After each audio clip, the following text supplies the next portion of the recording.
ರಾಶಿಚಕ್ರದಲ್ಲಿರುವ 12 ರಾಶಿಗಳಲ್ಲಿ ಒಂದು ರಾಶಿ ಮಾತ್ರ ತುಂಬಾನೇ ವಿಭಿನ್ನ. ಅದು ಅತ್ಯಂತ ಸಂಕೀರ್ಣ, ಶಕ್ತಿಶಾಲಿ ಮತ್ತು ನಿಗೂಢ. ಅದೇ ವೃಶ್ಚಿಕ ರಾಶಿ. ಇವತ್ತು ನಾವು ಈ ರಾಶಿಯ ಆತ್ಮದ ಆಳಕ್ಕಿಳಿದು ಅದರ ಅಗಾಧ ಶಕ್ತಿ, ಅಡಗಿರೋ ರಹಸ್ಯಗಳು ಮತ್ತು ಬದಲಾವಣೆಯ ಸಾಮರ್ಥ್ಯದ ಬಗ್ಗೆ ಮಾತಾಡೋಣ.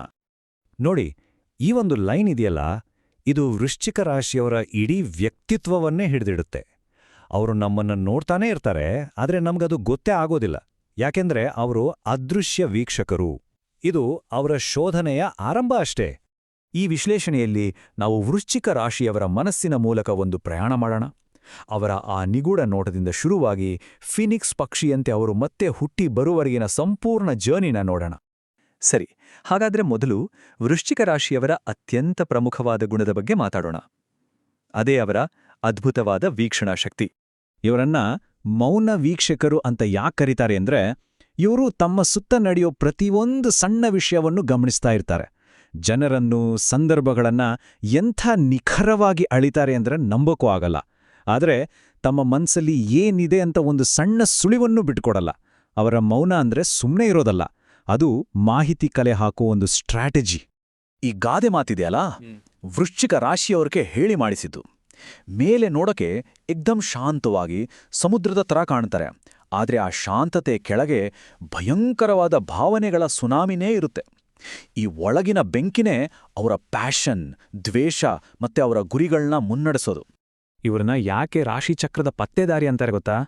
ಯಾಕಂದ್ರೆ ಜನ ಆಡೋ ಮಾತಿಗಿಂತ ಆ ಮಾತಿನ ಹಿಂದಿನ ಉದ್ದೇಶ ಏನು ಅಂತ ಇವರು ಕಂಡುಹಿಡಿತಾರೆ. ಬಾಡಿ ಲ್ಯಾಂಗ್ವೇಜ್ ಓದೋದು, ಧ್ವನಿಯ ಏರಿಳಿತವನ್ನು ಅರ್ಥ ಮಾಡ್ಕೊಳ್ಳೋದು, ಇದರಲ್ಲೆಲ್ಲ ಇವರು ಎಕ್ಸ್ಪರ್ಟ್. ಇದೇ ಕಾರಣಕ್ಕೆ ಇವರು ರಹಸ್ಯಗಳನ್ನು ಬೇಗ ಕಂಡುಹಿಡಿತಾರೆ. ಆದರೆ ತಮ್ಮ ರಹಸ್ಯಗಳನ್ನು ಮಾತ್ರ ಪ್ರಾಣ ಹೋದ್ರೂ ಬಿಟ್ಕೊಳ್ಳಲ್ಲ. ಹಾಗಾದರೆ ವೃಶ್ಚಿಕ ರಾಶಿಯವರ ಈ ತೀವ್ರತೆಗೆ, ಈ ಪವರ್ಗೆ ಶಕ್ತಿ ಎಲ್ಲಿಂದ ಬರುತ್ತೆ? ಅದನ್ನ ತಿಳ್ಕೊಳ್ಬೇಕು ಅಂದ್ರೆ ಅವರನ್ನ ಆಳೋ ಗ್ರಹಗಳನ್ನ ನೋಡಬೇಕು. ಬೇರೆ ಎಲ್ಲಾ ರಾಶಿಗೂ ಒಬ್ಬನೇ ಅಧಿಪತಿ, ಆದರೆ ವೃಶ್ಚಿಕ ರಾಶಿಗೆ 2 ಗ್ರಹಗಳು. ಒಂದು ಯುದ್ಧದ ಗ್ರಹವಾದ ಮಂಗಳ, ಅದು ಇವರಿಗೆ ಧೈರ್ಯ, ಹೋರಾಟದ ಸ್ಪಿರಿಟ್ ಕೊಡುತ್ತೆ. ಇನ್ನೊಂದು ಪಾತಾಳದ ಅಧಿಪತಿ ಪ್ಲೂಟೋ, ಅದು ಇವರಿಗೆ ಪರಿವರ್ತನೆಯ ಶಕ್ತಿ, ರಹಸ್ಯಗಳ ಮೇಲಿನ ಹಿಡಿತ ಮತ್ತು ಮತ್ತೆ ಹುಟ್ಟಿ ಬರೋ ಸಾಮರ್ಥ್ಯವನ್ನು ಕೊಡುತ್ತೆ. ಒಂದು ಗ್ರಹ ಹೊರಗಿನ ಯುದ್ಧಕ್ಕೆ ಶಕ್ತಿ ಕೊಟ್ರೆ, ಇನ್ನೊಂದು ಒಳಗಿನ ವಿಕಾಸಕ್ಕೆ ಕಾರಣವಾಗುತ್ತೆ. ಈ 2 ಗ್ರಹಗಳ ಕಾಂಬಿನೇಷನ್ ಇದೆಯಲ್ಲ, ಇದೇ ಇವರನ್ನ ನೈಸರ್ಗಿಕ ರಸವಾದಿಗಳನ್ನಾಗಿ ಮಾಡುತ್ತೆ. ಅಂದ್ರೆ ಜೀವನದಲ್ಲಿ ಎದುರಾಗೋ ಕಷ್ಟ, ನೋವು, ಸೋಲು, ಅದನ್ನೇ ಇವರು ತಮ್ಮ ಶಕ್ತಿಯನ್ನಾಗಿ ಪರಿವರ್ತಿಸ್ಕೊಳ್ತಾರೆ. ಒಂದು ರೀತಿ ಬೆಂಕಿಯಲ್ಲಿ ಅದ್ದಿ ತೆಗೆದ ಬಂಗಾರದ ಹಾಗೆ ಸಂಪೂರ್ಣ ಹೊಸ ವ್ಯಕ್ತಿಯಾಗಿ ಹೊರಹೊಮ್ತಾರೆ. ಈಗ ನಾವು ವೃಶ್ಚಿಕ ರಾಶಿಯವರ ಜೀವನದ ವಿಕಾಸದ ಹಾದಿಯನ್ನ ನೋಡೋಣ. ಇದನ್ನ 4 ಚಿಹ್ನೆಗಳ ಮೂಲಕ ಅರ್ಥ ಮಾಡಿಕೊಳ್ಳಬಹುದು. ಇದು ಅವರ ಬೇಸಿಕ್ ಇನ್ಸ್ಟಿಂಕ್ಟ್ನಿಂದ ಶುರುವಾಗಿ ಸ್ಪಿರಿಚುವಲ್ ಲೆವೆಲ್ಗೆ ಹೋಗೋವರೆಗಿನ ಜರ್ನಿ. ಆ 4 ಹಂತಗಳು ಚೇಳು, ಹಾವು, ಹದ್ದು ಮತ್ತು ಕೊನೆಯದಾಗಿ ಫಿನಿಕ್ಸ್. ಪ್ರತಿಯೊಂದು ಹಂತವೂ ಅವರ ಆತ್ಮದ ಬೆಳವಣಿಗೆಯನ್ನ ಮತ್ತು ಅವರ ಶಕ್ತಿಯ ಬೆಳಕೆಯಲ್ಲಿ ಆಗ್ತಾ ಬರೋ ಬದಲಾವಣೆಯನ್ನ ಸೂಚಿಸುತ್ತೆ. ಈ ಪಯಣ ಶುರುವಾಗೋದು ಚೇಳಿನ ಹಂತದಿಂದ. ಇದು ಅತ್ಯಂತ ಬೇಸಿಕ್ ಅಂದ್ರೆ ಅವಿಕಸಿತ ಹಂತ. ಇಲ್ಲಿ ವ್ಯಕ್ತಿ ಹೆಚ್ಚಾಗಿ ಅಸೂಯೆ, ಸೇಡು ಮತ್ತೆ ಆತ್ಮರಕ್ಷಣೆಯಂತಹ ಭಾವನೆಗಳಿಂದ ನಡೀತಾ ಇರ್ತಾನೆ. ತನ್ನ ಹೆಸರಿಗೆ ತಕ್ಕ ಹಾಗೆ ಈ ಹಂತದಲ್ಲಿ ಏನಾದರೂ ಅಪಾಯ ಬಂತು ಅಂತ ಅನ್ಸಿದ್ರೆ ತಕ್ಷಣ ಕುಟುಕ್ತಾರೆ. ಚೇಳಿನ ಹಂತವನ್ನ ದಾಟಿದ್ಮೇಲೆ ಬರೋದೇ ಹಾವಿನ ಹಂತ. ಹಾವು ಹೇಗೆ ತನ್ನ ಹಳೆಯ ಚರ್ಮವನ್ನ ಕಳಚಿ ಹೊಸ ಚರ್ಮವನ್ನ ಪಡೆಯುತ್ತೋ, ಹಾಗೆ ಈ ಹಂತದಲ್ಲಿ ವೃಶ್ಚಿಕ ರಾಶಿಯವರು ತಮ್ಮ ಹಳೆಯ ನೋವು, ಹಠವನ್ನ ಬಿಟ್ಟು ಜ್ಞಾನವನ್ನ ಕಲಿತಾರೆ. ಈ ಅರಿವಿನಿಂದಲೇ ಅವರು ಮುಂದಿನ ಹಂತ ಅಂದ್ರೆ ಹದ್ದಿನ ಹಂತಕ್ಕೆ ಇರೋದು. ನೆಲದ ಮೇಲಿನ ಜಗಳಗಳಿಂದ ಮೇಲೆದ್ದು ಆಕಾಶದಲ್ಲಿ ಎತ್ತರ ಹಾರೋ ಹದ್ದಿಗೆ ಎಲ್ಲವೂ ಸ್ಪಷ್ಟವಾಗಿ ಕಾಣಿಸ್ತೆ.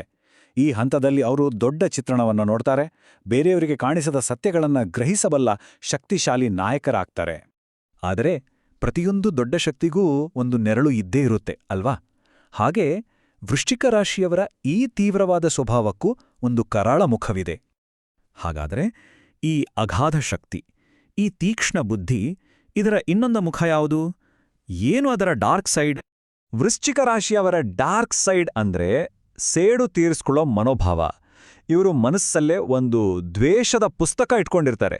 ಯಾರು ಏನ್ ಮಾಡಿದ್ರು ಅಂತ ಮರೆಯೋದೇ ಇಲ್ಲ. ಜೊತೆಗೆ ಬೇರೆಯವರ ಬಗ್ಗೆ ಆಳವಾದ ಸಂಶಯ ಮತ್ತು ಕೆಲವೊಮ್ಮೆ ಕಂಟ್ರೋಲ್ ಮಾಡೋ ಸ್ವಭಾವ ಇರುತ್ತೆ.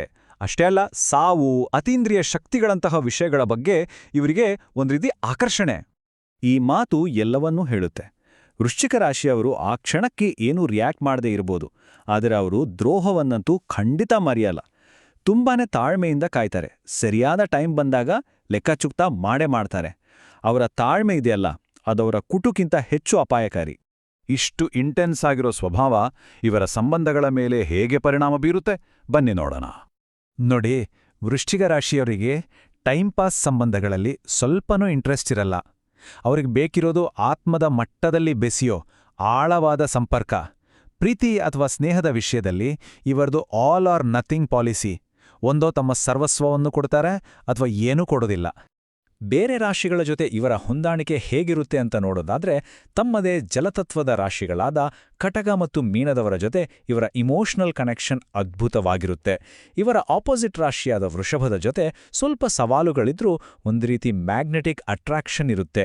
ಆದರೆ ಸಿಂಹ ರಾಶಿಯವರ ಜೊತೆ ಮಾತ್ರ ಸಂಬಂಧ ಸ್ವಲ್ಪ ಕಷ್ಟ, ಯಾಕಂದ್ರೆ ಇಬ್ರದು ಪವರ್ಫುಲ್ ಈಗೋ, ಅದು ಕ್ಲಾಶ್ ಆಗೋ ಸಾಧ್ಯತೆ ಹೆಚ್ಚು. ಮತ್ತು ಈಗ ನಾವು ಬಂದು ತಲುಪಿದ್ದೀವಿ ವೃಶ್ಚಿಕ ರಾಶಿಯವರ ಪ್ರಯಾಣದ ಅಂತಿಮ ಮತ್ತು ಅತ್ಯುನ್ನತ ಹಂತಕ್ಕೆ. ಅದೇ ಸಂಪೂರ್ಣ ಪರಿವರ್ತನೆ ಮತ್ತು ಮರುಜನ್ಮ. ಫೀನಿಕ್ಸ್ ಇದು ವೃಶ್ಚಿಕ ರಾಶಿಯ ಆತ್ಮದ ಹೈಯೆಸ್ಟ್ ಫಾರ್ಮ್. ಇಲ್ಲಿ ವ್ಯಕ್ತಿ ಜೀವನದ ಎಲ್ಲಾ ಕಷ್ಟಗಳನ್ನ ದಾಟಿ ತನ್ನ ಹಳೆಯ ವ್ಯಕ್ತಿತ್ವದ ಬೂದಿಯಿಂದ ಮತ್ತೆ ಹುಟ್ಟಿ ಬರ್ತಾನೆ. ಇಲ್ಲಿ ಅಹಂಕಾರ ಇರಲ್ಲ. ತನ್ನ ಅಪಾರ ಶಕ್ತಿಯನ್ನ ನಾಶಕ್ಕೆ ಬಳಸೋ ಬದಲು ಸೃಷ್ಟಿಗೆ ಮತ್ತು ಗುಣಪಡಿಸೋಕೆ ಬಳಸ್ತಾನೆ. ಹಾಗಾದ್ರೆ ಈ ಇಡೀ ವಿಶ್ಲೇಷಣೆಯ ಕೊನೆಯಲ್ಲಿ ಒಂದು ಪ್ರಶ್ನೆ. ಈ ಪರಿವರ್ತನೆಯ ದಾರಿಯಲ್ಲಿ ನಿಮ್ಮನ್ನು ನೀವು ಎಲ್ಲಿ ನೋಡ್ಕೊಳ್ತೀರಾ? ಇನ್ನು ನಿಮ್ಮನ್ನ ರಕ್ಷಿಸ್ಕೊಳ್ಳೋಕೆ ಕುಟುಕೊಚ್ಚೇಳಾಗಿದ್ದೀರಾ? ಅಥವಾ ಆ ಬೂದಿಯಿಂದ ಎದ್ದು ಹಾರಲು ಸಿದ್ಧವಾಗಿರೋ ಫೀನಿಕ್ಸ್ನ ಹಾಗೆ ಇದ್ದೀರಾ?